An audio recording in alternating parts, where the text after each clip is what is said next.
ಇನ್ನು ಶಾಸಕ ರಾಜು ಕಾಗೆ ಸಹೋದರನ ಪುತ್ರನಿಂದ ಕಾರು ಅಪಘಾತ ಆಗಿದೆ. ಬೆಳಗಾವಿಯ ಕಿತ್ತೂರು ಪಟ್ಟಣದ ಹೊರವಲಯದಲ್ಲಿ ಘಟನೆ ಆಗಿದೆ.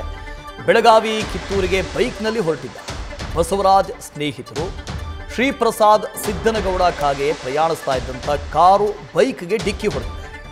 ಡಿಕ್ಕಿಯ ರಭಸಕ್ಕೆ ಸ್ಥಳದಲ್ಲೇ ಬಸವರಾಜ ಪುಡಕಲಕಟ್ಟಿ ಮೃತರಾಗಿದ್ದಾರೆ.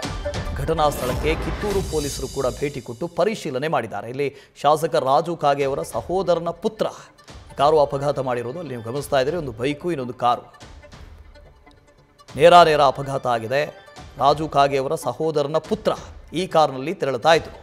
ಬೆಳಗಾವಿಯ ಕಿತ್ತೂರು ಪಟ್ಟಣದ ಹೊರವಲಯದಲ್ಲಿ ಈ ಘಟನೆ ಆಗಿದೆ. ಬೆಳಗಾವಿ ಕಿತ್ತೂರಿಗೆ ಬೈಕ್ನಲ್ಲಿ ಬಸವರಾಜ್ ಹಾಗೂ ಸ್ನೇಹಿತರು ಹೊರಟಿದ್ರು. ಶ್ರೀಪ್ರಸಾದ್ ಸಿದ್ದನಗೌಡ ಹಾಗೂ ಬಸವರಾಜ್ ಅಂತ. ಕಾಗೆ ಪ್ರಯಾಣಿಸ್ತಾ ಇದ್ದಂಥ ಕಾರು ಬೈಕ್ಗೆ ಡಿಕ್ಕಿಯಾಗಿದೆ.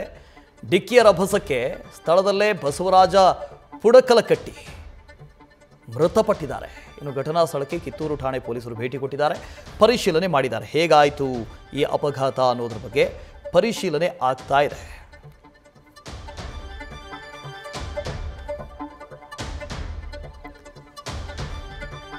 ಇಲ್ಲಿ ಶಾಸಕ ರಾಜು ಕಾಗೆ ಸಹೋದರನ ಪುತ್ರ ಈ ಅಪಘಾತವನ್ನು ಮಾಡಿರೋದು ಅಂಥೇಳಿ, ಅಪಘಾತ ಹೇಗಾಯಿತು ಅಂಥೇಳಿ ಇನ್ನಷ್ಟೇ ಗೊತ್ತಾಗಬೇಕು.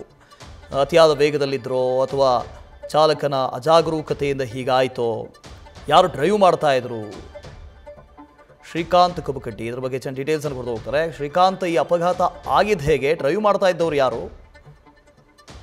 ನೋಡಿ, ಇದು ಏನಂತಂದ್ರೆ ಕಾಗವಾಡದ ಶಾಸಕರಾಗಿರುವಂತ ರಾಜು ಕಾಗೆ ಅವರ ಸಹೋದರನ ಪುತ್ರನಿಗೆ ಸೇರಿರುವಂತ ಕಾರು ಅಂತ ಹೇಳಿ ಹೇಳಲಾಗ್ತಾ ಇದೆ. ಇದು ಏನಂತಂದ್ರೆ ಬೆಳಗಾವಿ ಜಿಲ್ಲೆ ಕಿತ್ತೂರು ಪಟ್ಟಣದ ಹೊರವಲಯದ ರಾಷ್ಟ್ರೀಯ ಹೆದ್ದಾರಿ ಏನಿದೆ, ಆ ರಾಷ್ಟ್ರೀಯ ಹೆದ್ದಾರಿಯಲ್ಲಿ ನಡೆದಿರುವಂತ ಘಟನೆ. ಗೋಕಾಕ್ನ ಬಸವರಾಜ್ ಕುಡಲ್ಕಟ್ಟಿ ಅಂತೇಳಿ ಇವರು 22 ವರ್ಷದ ಈ ಏನು ವ್ಯಕ್ತಿ ಇದ್ದಾರೆ, ಇವರು ರಾಷ್ಟ್ರೀಯ ಹೆದ್ದಾರಿ 4 ಮೇಲೆ ಏನಂತಂದ್ರೆ ಬೈಕ್ ಮೇಲೆ ತನ್ನ ಇಬ್ಬರು ಸ್ನೇಹಿತರ ಜೊತೆ ಹೋಗ್ತಕ್ಕಂತ ಸಂದರ್ಭದಲ್ಲಿ ಹಿಂದಿನಿಂದ ಏನಂತಂದ್ರೆ ಡಿಕ್ಕಿಯನ್ನ ಹೊಡಿಸಿ ಏನಂತಂದ್ರೆ ಮೃತಪಟ್ಟಿರುವಂತದ್ದು. ಇಬ್ಬರಿಗೆ ಸಣ್ಣ ಪುಟ್ಟ ಗಾಯ ಆಗಿದೆ. ಅವರಿಗೆ ಬೆಳಗಾವಿ ಖಾಸಗಿ ಆಸ್ಪತ್ರೆಗೆ ದಾಖಲಿ ಮಾಡಿ ಚಿಕಿತ್ಸೆಯನ್ನ ನೀಡಲಾಗ್ತಾ ಇದೆ. ಇನ್ನು ಮೃತಪಟ್ಟಿದ್ದಾರೆ ವ್ಯಕ್ತಿ, ಆ ಗೋಕಾಕ್ ಮೂಲದ ವ್ಯಕ್ತಿ, ಆತನಿಗೆ ಬೆಳಗಾವಿ ಭೀಮ್ಸ್ ಶವಾಗಾರದಲ್ಲಿ ನೀಡಲಾಗಿದೆ.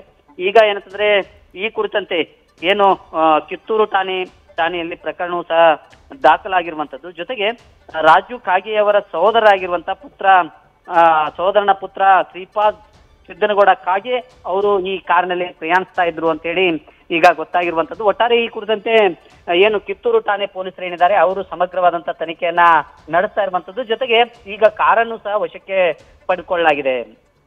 Okay, thank you Srikanth. News first ನಿರ್ಭೀತಿಯಿಂದ ನಿಮ್ಮ ಪರವಾಗಿ.